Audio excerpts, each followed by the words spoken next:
வணக்கம் நண்பா. நம்மள பல பேருக்கு காலையில சீக்கிரம் எந்திரிக்கிறதுங்கிறது ஏதோ ஒரு பெரிய யுத்தம் பண்ற மாதிரி தான் இருக்கு, இல்ல? அலாரம் அடிக்கும்போது அதை எடுத்து சுவத்துல அடிச்சிட்டு, இன்னும் ஒரு 5 நிமிஷம் தூங்குனா என்ன குறைஞ்சா போயிடும் அப்படின்னு அந்த ஒரு சின்ன ஆசை வரும் பாருங்க. அந்த ஆசை தான் அன்னைக்கு நாள் முழுக்க நாம எப்படி இருக்க போறோம்னு முடிவு பண்ணுது. ஆனா 2500 வருஷத்துக்கு முன்னாடியே புத்தர் ஒரு ரகசியத்தை ரொம்ப தெளிவா சொல்லிட்டு போயிட்டாரு. ஒவ்வொரு நாளும் காலையில நாம மறுபடியும் பிறக்கிறோம். இன்னைக்கு நாம என்ன பண்றோங்கிறது தான் முக்கியம்னு அவர் சொன்னாரு. ஏன் புத்தர் அதிகாலையே இவ்ளோ பெருசா பேசினாருன்னு யோசிச்சிருக்கீங்களா? ஏன்னா அதிகாலைங்கிறது வெறும் நேரம் கிடையாது, அது ஒரு மைண்ட் செட். இந்த உலகமே இன்னும் தூங்கிட்டு இருக்கிற அந்த அமைதியான நேரத்துல பிரபஞ்சத்தோட எனர்ஜி ரொம்ப சுத்தமா இருக்கும். அந்த நேரத்துல முழிக்கிறவங்களுக்கு தான் மனசுல ஒரு தெளிவும் சொல்ல முடியாத ஒரு நிம்மதியும் கிடைக்கும். இன்னைக்கு நம்ம நிலைமை எப்படி இருக்கு? நைட்டு முழுக்க பார்ட்டி, ஃபோன்ல சேட்டிங்னு தூக்கத்தை தொலைச்சிட்டு சூரியன் உச்சி மண்டைக்கு வந்த பிறகுதான் எந்திரிக்கிறோம். இதனால தான் உடம்புல ஒரு மந்தமான தன்மையும் மனசுல ஒரு எரிச்சலும் வருது. ஆனா புத்தர் சொல்ற ரகசியங்கள் என்ன தெரியுமா? காலையில சீக்கிரம் எந்திரிக்கிறது உங்களை தண்டிக்கிறதுக்கு இல்ல, உங்களை நீங்களே ஒரு வைரம் மாதிரி செதுக்கிக்கிறதுக்கு கிடைச்ச ஒரு சூப்பரான சான்ஸ். ஒரு பறவை எப்படி சூரியன் வர்றதுக்கு முன்னாடியே தெம்பா பாட்டு பாடுதோ, ஒரு தாமரை எப்படி சூரியனோட முதல் கதிர் பட்ட உடனே மலருதோ, அதே மாதிரி நம்ம மனசையும் மலர வைக்க சில ஈஸியான வழிகளை புத்தர் சொல்லியிருக்காரு. அந்த மேஜிக் உங்களுக்கு புரிஞ்சதுன்னா, அதிகாலையில எந்திரிக்கிறது ஒரு கசப்பான மருந்து கிடையாது, அது ரொம்ப இனிப்பான ஒரு பழக்கமா மாறிடும்.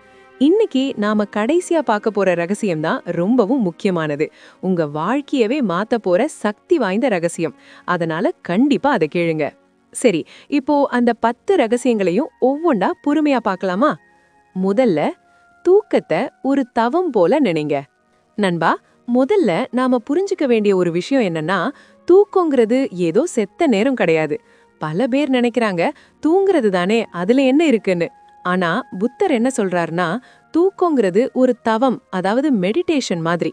நீங்க எப்படி ஒரு போனை சார்ஜ்ல போட்டாதான் அது அடுத்த நாள் வேலை செய்யுமோ, அதே மாதிரி உங்க உடம்பும் மனசும் சார்ஜ் ஏறுற நேரம் தான் இந்த தூக்கம்.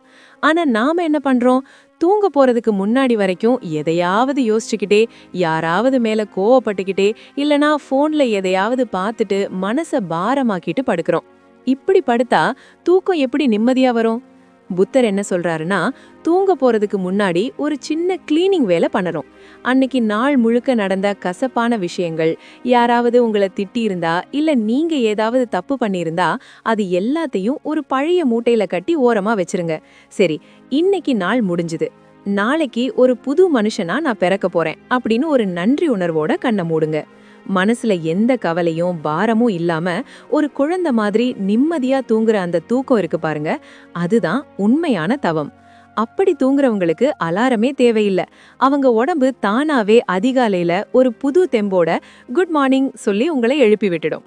அதனால இனிமே தூக்கத்தை ஒரு கடமையா நினைக்காம உங்களை நீங்களே புதுப்பிச்சுக்கிற ஒரு தவமா நினைச்சு படுங்க. அடுத்து, அந்த 5 நிமிஷம் ஆசைய தூக்கி போடுங்க. நண்பா, நம்ம எல்லாருக்கும் ஒரு பெரிய வில்லன் இருக்கான். அவன் யாரு தெரியுமா? காலையில அலாரம் அடிக்கும்போது நம்ம மனசுக்குள்ள இருந்து ஒரு சின்ன குரல் கேட்கும் பாருங்க. ஏ, இன்னும் ஒரு 5 நிமிஷம் மட்டும் தூங்கிக்கோ, அதுக்கப்புறம் டக்குன்னு எழுந்திருக்கான் அப்படின்னு ஒரு நைஸான ஆசைய தூண்டும். புத்தரோட போவனையில ஒரு முக்கியமான விஷயம் இருக்கு. ஆசைதான் துன்பத்துக்கு காரணம். நாம என்ன நினைக்கிறோம்? அந்த 5 நிமிஷம் தூங்குனா இன்னும் கொஞ்சம் ரெஸ்ட் கிடைக்கும்னு நினைக்கிறோம்.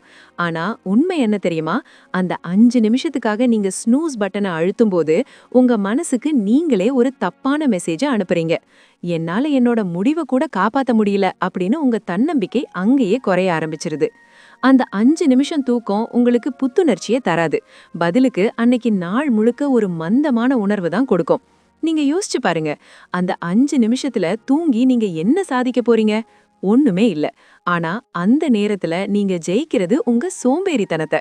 அதனால புத்தர் என்ன சொல்றாருன்னா, தாமதம் தான், அதாவது ப்ரொக்ராஸ்டினேஷன் தான் ஒரு மனுஷனோட பெரிய எதிரி. அதனால விழிப்பு வந்த உடனே அந்த தூக்கத்து மேல இருக்கிற ஆசைய தூக்கி எறிஞ்சிட்டு பெட்டை விட்டு டக்குன்னு எழுந்துருங்க. அந்த ஒரு நிமிஷம் நீங்க எடுக்கிற உறுதி இருக்கு பாருங்க, அதுதான் அன்னைக்கு நாள் முழுக்க உங்களை ஒரு வெற்றியாளனா நடமாட வைக்கும். அதனால இனிமே அந்த 5 நிமிஷம் ஆயல சிக்காதீங்க. விழிப்பு வந்தாச்சுன்னா நீங்க ஒரு புது மனுஷன். உடனே கிளம்புங்க. மூன்றாவது ரகசியம் இதுதான். இப்போ வாழுங்க, அதாவது பிரசன்ட் மூமெண்ட்ல வாழுங்க. நண்பா, புத்தர் சொல்லிக் கொடுத்த பாடங்கள்ல ரொம்ப ரொம்ப முக்கியமான ஒரு பாடம் இதுதான். நாம ஏன் காலையில எந்திரிக்கிறதுக்கு கஷ்டப்படுறோம் தெரியுமா? கண்ணு திறந்த உடனே நம்ம மனசு நேரா நாளைக்கு அல்லது இன்னைக்கு நடக்க போற டென்ஷனுக்கு ஓடிடும். ஐயோ, இன்னைக்கு ஆபீஸ்ல அந்த மேனேஜர் என்ன சொல்லுவாரோ, இன்னைக்கு இவ்ளோ வேலை இருக்கே, இதையெல்லாம் எப்படி முடிக்க போறேன் அப்படின்னு எதிர்காலத்தை பத்தி ஒரு பயமோ இல்ல கவலையோ நம்ம மனசுல வந்து ஒட்டிக்கும். இந்த யோசனை வந்தாலே போதும், உடம்பு தானாவே சோர்வாகிடும். இதெல்லாம் சமாளிக்கணுமா, பேசாம இன்னும் கொஞ்ச நேரம் தூங்கிடலாம்னு மனசு சாக்கு போக்கு சொல்ல ஆரம்பிச்சிரும். ஆனா புத்தர் என்ன சொல்றாருன்னா, நேத்து முடிஞ்சு போச்சு, நாளைக்கு இன்னும் வரல, இப்போ இந்த நிமிஷம் மட்டும்தான் உங்ககிட்ட இருக்கு. கண்ணை திறந்த உடனே அந்த நிமிஷத்தை மட்டும் கவனிங்க. நீங்க உயிரோட இருக்கீங்க, உங்க மூச்சு காத்து உள்ள போயிட்டு வெளியே வருது, ஜன்னல் வழியா வர்ற அந்த மெல்லிய வெளிச்சம், பறவைகளோட சத்தம், இத மட்டும் கவனிங்க. இந்த நிமிஷம் நான் நிம்மதியா இருக்கேன், இந்த நாள் எனக்கு கிடைச்ச ஒரு பெரிய கிஃப்ட் அப்படின்னு அந்த தருணத்துல வாழுங்க. அப்படி நீங்க இப்போ இருக்கிற விஷயத்துல கவனத்தை செலுத்தினீங்கன்னா அந்த நாள் மேல உங்களுக்கு ஒரு பயம் இருக்காது, ஒரு ஆர்வம் வரும். சரி, இன்னைக்குதான் என்னதான் நடக்குதுன்னு பாப்போமே அப்படின்ற ஒரு தெம்பு வரும். அந்த தெம்பு உங்களை பெட்டை விட்டு ராக்கெட் மாதிரி எழ வைக்கும். அதனால இனிமே காலையில முழிச்ச உடனே ஐயோன்னு சொல்லாம, வாழ்க்கை எவ்வளவு அழகா இருக்குன்னு அந்த நிமிஷத்தை ரசிங்க. அடுத்து நாம பார்க்க போற 4வது ரகசியம் இதுதான். உங்க உடம்புக்கு மரியாதை கொடுங்க. நண்பா, நாம பல நேரங்கள்ல ஒரு விஷயத்த மறந்துடுறோம். இந்த உலகத்துல நாம எதை சாதிக்கணும்னாலும் அதுக்கு நமக்கு இருக்கிற ஒரே ஒரு கருவி நம்ம உடம்பு தான். புத்தர் என்ன சொல்றாருன்னா, உங்க உடம்ப ஆரோக்கியமா வச்சிருக்கிறது உங்களோட கடமை. அப்போதான் உங்க மனசும் தெளிவா இருக்கும். யோசிச்சு பாருங்க, ஒரு வண்டியில பெட்ரோல் இல்லாம, காத்து இல்லாம அதை ஓட்ட முடியுமா? அதே மாதிரிதான் நம்ம உடம்பும். காலையில எழுந்த உடனே நம்ம உடம்பு ஒரு சின்ன ரீஸ்டார்ட் கேட்கும். பல பேர் என்ன பண்ணுவாங்க, எழுந்த உடனே அப்படியே ஒரு மந்தமா போய் சோஃபால விழுந்துருவாங்க. ஆனா அந்த நேரத்துல உங்க உடம்புக்கு நீங்க கொடுக்கிற மரியாதை தான் அன்னைக்கு நாள் முழுக்க எனர்ஜியை தீர்மானிக்கும். எழுந்த உடனே முதல்ல ஒரு டம்ளர் தண்ணி குடிங்க. அது உங்க உள்ளுறுப்புகளை அப்படியே தட்டி எழுப்போம். அப்புறம் முடிஞ்சா ஒரு குளியல் போடுங்க. அந்த தண்ணி உங்க மேல படும்போது உங்க உடம்புல இருக்கிற சோம்பேறித்தனமான நரம்புகள் எல்லாம் சுறுசுறுன்னு ஆகிடும். புத்தர் காட்டிய வழியில மிதமான உடற்பயிற்சி அல்லது ஒரு சின்ன நடைப்பயிற்சி கூட உங்க உடம்புக்கு உங்க கொடுக்கிற பெரிய கிஃப்ட். உடம்பு நல்லா இருந்தாதான் மனசு சொல்றத கேட்கும். உடம்பு சோர்வா இருந்தா மனசு எவ்வளவுதான் எழுந்து வேலை செய்யு சொன்னாலும் அது ஒத்துழைக்காது. அதனால உங்க உடம்ப ஒரு பாரமா நினைக்காம அது உங்களுக்கு கிடைச்ச ஒரு பொக்கிஷமா நினைச்சு அதை தயார் செய்யுங்க. நீங்க உங்க உடம்ப அன்பா கவனிச்சுக்கிட்டீங்கன்னா அது உங்களை அன்னைக்கு நாள் முழுக்க ஒரு வெற்றியாளனா ஓட வைக்கும். இனிமே காலையில எழுந்த உடனே என் உடம்பு இன்னைக்கு சூப்பரா இருக்குன்னு ஒரு சின்ன நன்றியை சொல்லிட்டு ஆரம்பிங்க. இப்போ 5வது ரகசியம் என்னன்னு பார்க்கலாம். மனசை லேசாக்கிட்டு தூங்குங்க. நண்பா, காலையில நாம ஏன் குண்டு போட்டு எழுப்பினா கூட எந்திரிக்க முடியாம கிடக்குறோம் தெரியுமா? அதுக்கு முக்கியமான காரணம் நாம தூங்க போகும்போது மனசுல ஏத்திக்கிட்டு போற பாரம் தான். யோசிச்சு பாருங்க, ஒரு மனுஷன் மேல 10 கிலோ மூட்டையை ஏத்திட்டு அவன்கிட்ட காலையில சீக்கிரம் ஓடிவான்னு சொன்னா அவனால முடியுமா? முடியாதுல்ல. அதே மாதிரிதான் நாமளும். அன்னைக்கு ஆபீஸ்ல யாராவது நம்மள திட்டி இருப்பாங்க, இல்லனா ரோட்ல போகும்போது யாராவது வண்டியில இடிச்சிருப்பாங்க. அந்த மொமெண்ட்ல வந்த கோவத்தையும் எரிச்சலையும் அப்படியே மனசுக்குள்ளேயே வச்சு பூட்டிட்டு தூங்க போவோம். புத்தர் என்ன சொல்றாருன்னா, வெறுப்புங்கிறது ஒருத்த மேல எரியறதுக்காக நீங்க எடுக்கிற நெருப்பு பந்து மாதிரி. அது முதல்ல உங்களை தான் சுடும். அந்த நெருப்போடையே நீங்க படுத்தா உங்க உடம்பும் மனசும் எப்படி ஓய்வெடுக்கும்? தூக்கத்திலையும் உங்க மூளை அந்த பழைய விஷயத்தையே யோசிச்சுக்கிட்டு இருக்கும். அப்புறம் காலையில எழும்பும்போது எப்படி தெம்பு வரும்? கண்டிப்பா வராது. ஏதோ அடிச்சு போட்ட மாதிரி தான் இருக்கும். அதனால தூங்க போறதுக்கு முன்னாடி ஒரு 5 நிமிஷம் அமைதியா உட்காருங்க. சரி, இன்னைக்கு யாராவது என்ன நோகடிச்சிருந்தா அவங்கள நான் மன்னிச்சிடுறேன், நானும் யாரையாவது கஷ்டப்படுத்தி இருந்தா அதுக்காக மன்னிப்பு கேட்டுக்கிறேன் அப்படின்னு மனசுல ஒரு வேண்டுகோள் வைங்க. எல்லாத்தையும் மன்னிச்சு மனசுல இருக்கிற அந்த அழுக்கை எல்லாம் வெளியே தள்ளிட்டீங்கன்னா உங்க மனசு ஒரு பஞ்சு மாதிரி லேசாகிடும். அப்படி லேசா ஒரு மனுஷன் தூங்க போனான்னா அவனுக்கு வர்ற அந்த ஆழ்ந்த தூக்கம் ஒரு பெரிய மெடிசின் மாதிரி. மனசு லேசா இருந்தா காலையில அந்த அதிகாலை காற்று உங்க மேல படும்போதே நீங்க ஒரு புது மனுஷனா, ஒரு மலர்ந்த பூ மாதிரி உற்சாகமா எழுந்துருவீங்க. அதனால இனிமே தூங்க போறதுக்கு முன்னாடி மொபைலை தேடாதீங்க. மனசுல இருக்கிற பாரத்தை தூக்கி போட பாருங்க. அடுத்து நாம பார்க்க போறது 6வது ரகசியம். அடுத்ததா நாம பார்க்க போறது 6வது ரகசியம். டிஜிட்டல் உலகத்தை ஓரமா வைங்க. நண்பா, இன்னைக்கு நம்ம தூக்கத்துக்கும் காலை நேர உற்சாகத்துக்கும் பெரிய வில்லன் எது தெரியுமா? நம்ம கையிலேயே இருக்கிற இந்த மொபைல் ஃபோன் தான். புத்தர் காலத்துல செல்போன் கிடையாது தான். ஆனா அவர் ஒரு விஷயத்த தெளிவா சொன்னாரு. உங்க புலன்கள் எதை நோக்கி போகுதோ அதுதான் உங்க மனசை தீர்மானிக்கும். நாம என்ன பண்றோம்? தூங்குறதுக்கு முன்னாடி வரைக்கும் இன்ஸ்டாகிராம் ரீல்ஸ் பார்க்கறது, வாட்ஸ்அப் மெசேஜ் செக் பண்றதுன்னு கண்ணுக்கும் மூளைக்கும் பயங்கரமான வேலை கொடுத்துக்கிட்டே இருக்கும். அந்த ஃபோன்ல வர்ற ப்ளூ லைட் இருக்கு பாருங்க, அது உங்க மூளைக்கு இன்னும் பொழுது விடியல, முழிச்சிட்டே இருன்னு தப்பான சிக்னல் கொடுக்கும். அப்புறம் எப்படி நண்பா தூக்கம் வரும்? கண்ணு சொருகினாலும் மூளை ஓடிக்கிட்டே இருக்கும். அதே மாதிரி காலையில கண் விழிச்ச உடனே முதல் வேலையா நாம பண்றது என்ன? தலையணிக்கு அடியில இருக்கிற போனை கையில எடுத்து உலகத்துல எங்கெங்க என்னென்ன கெட்ட விஷயம் நடந்திருக்கு, யாரு என்ன போஸ்ட் போட்டிருக்காங்கன்னு பாக்குறது தான். விழிச்ச உடனே மத்தவங்களோட வாழ்க்கைய வேடிக்கை பார்த்தா உங்க மனசுல ஒரு விதமான பொறாமையோ அல்லது ஒரு பதற்றமோ வந்துரும். அந்த நிமிஷமே உங்க அந்த நாளோட ஃப்ரெஷ்னஸ் காலி. புத்தர் வழியில சொல்லணும்னா, ஒரு பாத்திரம் சுத்தமா இருந்தாதான் அதுல நல்ல விஷயத்த ஊத்த முடியும். தூங்குறதுக்கு 1 மணி நேரத்துக்கு முன்னாடியே போனை ஸ்விட்ச் ஆஃப் பண்ணுங்க, இல்லனா தூரமா வைங்க. அதே மாதிரி காலையில எழுந்த உடனே முதல் 1 மணி நேரம் அந்த பக்கம் போகவே போகாதீங்க. உங்க மனசு ஒரு அமைதியான ஏரி மாதிரி இருக்கணும். அதுல மொபைல்ங்கிற கல்ல தூக்கி போட்டு அலைகளை உண்டாக்காதீங்க. போனை ஓரமா வச்சுட்டு உங்க மனச கவனிங்க. அந்த அமைதி கொடுக்கிற பவர் இருக்கு பாருங்க, அது எந்த நோட்டிபிகேஷன்லயும் கிடைக்காது. இனிமே காலையில டிஜிட்டல் ஃபாஸ்டிங் இருந்து பாருங்க, நீங்க எவ்வளோ சுறுசுறுப்பா இருக்கீங்கன்னு நீங்களே ஆச்சரியப்படுவீங்க. அடுத்ததா 7வது ரகசியம் என்னன்னு பார்க்கலாம். இரவு உணவில் கட்டுப்பாடு. நண்பா, நாம பல நேரங்கள்ல பண்ற ஒரு பெரிய தப்பு என்ன தெரியுமா? பகல் முழுக்க சரியா சாப்பிடாம விட்டுட்டு நைட்டு வீட்டுக்கு வந்த உடனே இன்னைக்கு ஒரு புடி பிடிக்கணும்னு வயிறு முட்டை பிரியாணியோ இல்ல பரோட்டாவோன்னு ஹெவியா சாப்பிடுறது தான். புத்தர் என்ன சொல்றாருன்னா, அளவோட உண்பவன் தான் ஆரோக்கியமானவன். ஏன்னா நம்ம உடம்பு ஒரு மெஷின் மாதிரி. நீங்க நைட்டு தூங்க போகும்போது உங்க உடம்புக்கும் மூளைக்கும் ரெஸ்ட் கொடுக்கணும். ஆனா நீங்க வயிறு முட்டை சாப்பிட்டுட்டு படுத்தீங்கன்னா உங்க உடம்பு பாவம் என்ன பண்ணும்? அது தூங்காது. நீங்க சாப்பிட்ட அந்த ஹெவி உணவை செரிமானம் பண்றதுக்காக அது விடிய விடிய வேலை செஞ்சுக்கிட்டே இருக்கும். இதனால என்ன ஆகும்னா, உங்க எனர்ஜி முழுக்க செரிமானத்துக்கே செலவாகிடும். அப்புறம் காலையில அலாரம் அடிக்கும்போது உடம்புல துளி கூட தெம்பு இருக்காது. ஏதோ அடிச்சு போட்ட மாதிரி இன்னும் கொஞ்ச நேரம் படுக்கலாமேன்னு ஒரு பயங்கரமான சோர்வு வரும். புத்தர் வழியில சொல்லணும்னா, பசி வந்தா மட்டும் சாப்பிடுங்க, அதுவும் அளவோட நிறுத்துங்க. குறிப்பா நைட்டு நேரத்துல லேசான உணவை எடுத்துக்கோங்க. தூங்குறதுக்கு ஒரு 2-3 மணி நேரத்துக்கு முன்னாடியே சாப்பிட்டு முடிச்சிருங்க. அப்பதான் நீங்க படுக்கும்போது உங்க வயிறு லேசா இருக்கும், உங்க உடம்புக்கும் நிம்மதியான ஓய்வு கிடைக்கும். இப்படி சாப்பிட்டு பாருங்க. காலையில 5 மணிக்கு நீங்க எழுந்திருக்கணும்னு நினைச்சா 4:50க்கே உங்க உடம்பு ஹே நான் ரெடி, நீ ரெடியான்னு உங்களை தட்டி எழுப்போம். ஏன்னா அதுக்கு இப்ப தேவையற்ற வேலை எதுவுமே இல்ல. அதனால இனிமே நைட்டு சாப்பாட்டுல ஒரு சின்ன கட்டுப்பாடு வைங்க. அது உங்களை ஒரு சூப்பர்மேன் மாதிரி அதிகாலையில எழுந்து உழ வைக்கும். அடுத்து 8வது ரகசியம், ஒரு சங்கல்பம் எடுத்துக்கோங்க. நண்பா, நம்ம பல நேரங்கள்ல அலாரத்தை மட்டும்தான் நம்புறோம். ஆனா நம்ம மனசுக்குள்ள ஒரு பவர்ஃபுல் அலாரம் இருக்குங்கிறது நமக்கு தெரியல. புத்தர் ஒரு சூப்பரான விஷயம் சொல்வாரு. நாம எதை நினைக்கிறோமோ அதுவாவே நாம ஆகிறோம். இதுதான் சங்கல்பம் அப்படிங்கிற தத்துவம்.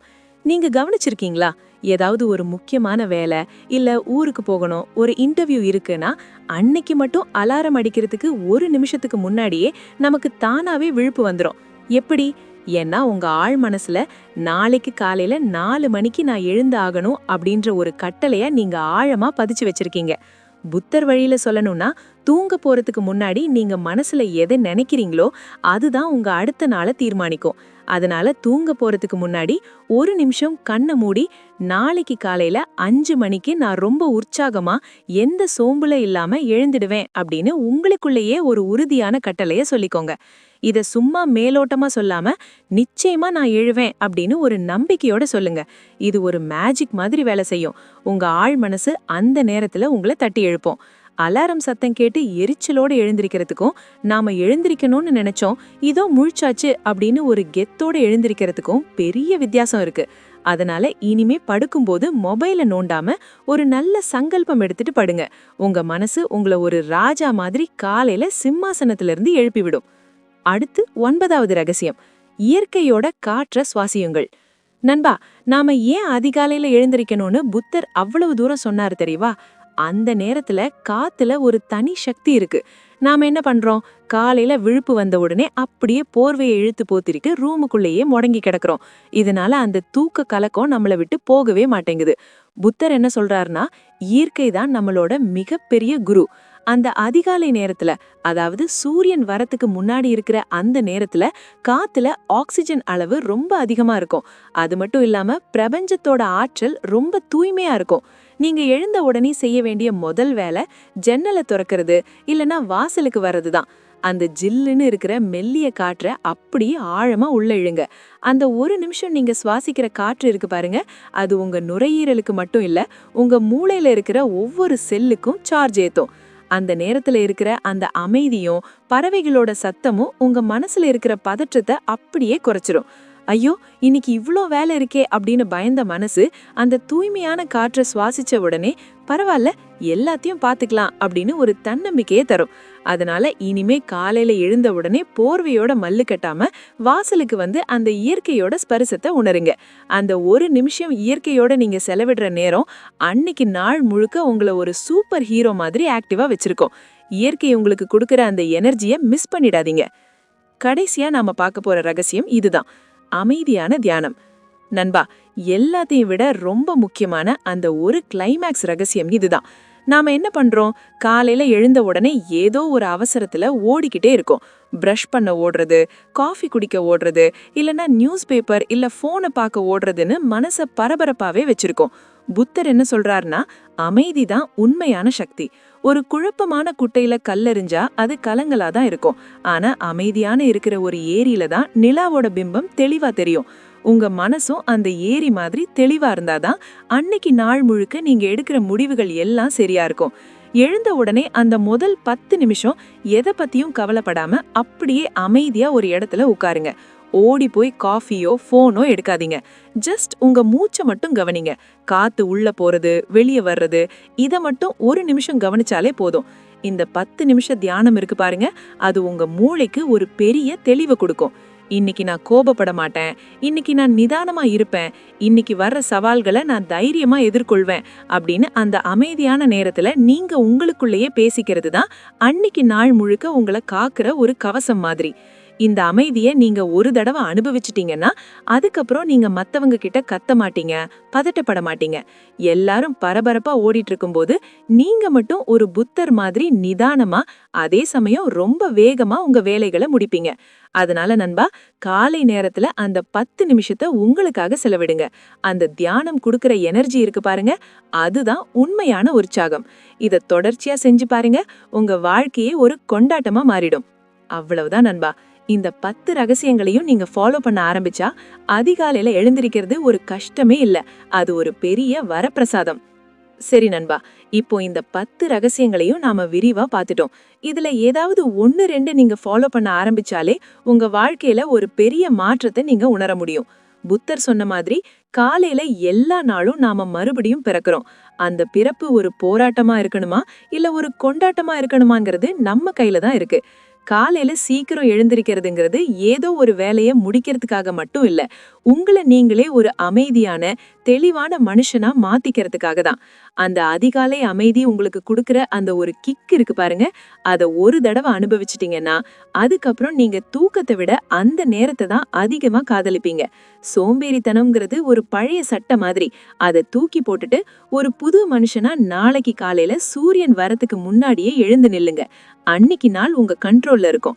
இப்போ உங்ககிட்ட ஒரு சின்ன கேள்வி, இந்த 10 பாயிண்ட்ல உங்களுக்கு எது ரொம்ப பிடிச்சிருந்தது? இல்லனா நாளைக்கு காலையில கண்டிப்பா நான் 5 மணிக்கு அல்லது நீங்க நினைக்கிற நேரத்துக்கு எழுந்தே தீருவேன் அப்படின்னு ஒரு வைராகியம் உங்களுக்கு வந்திருக்கா? அப்படி ஒரு முடிவு எடுத்திருந்தீங்கன்னா நாளைக்கு நான் அதிகாலை ராஜா அப்படின்னு கீழே ஒரு கமெண்ட்டை தட்டி விடுங்க. உங்க கமெண்ட்டை நீங்களே நாளைக்கு காலையில எழுந்த உடனே வந்து பாருங்க. அது உங்களுக்கு ஒரு பெரிய ஊக்கத்தை கொடுக்கும். நாம எல்லாரும் சேர்ந்து ஒரு புது மாற்றத்தை உருவாக்குவோம். நாளைக்கு காலையில அந்த அதிகாலை காற்றுல சந்திப்போம். நன்றி, வணக்கம்.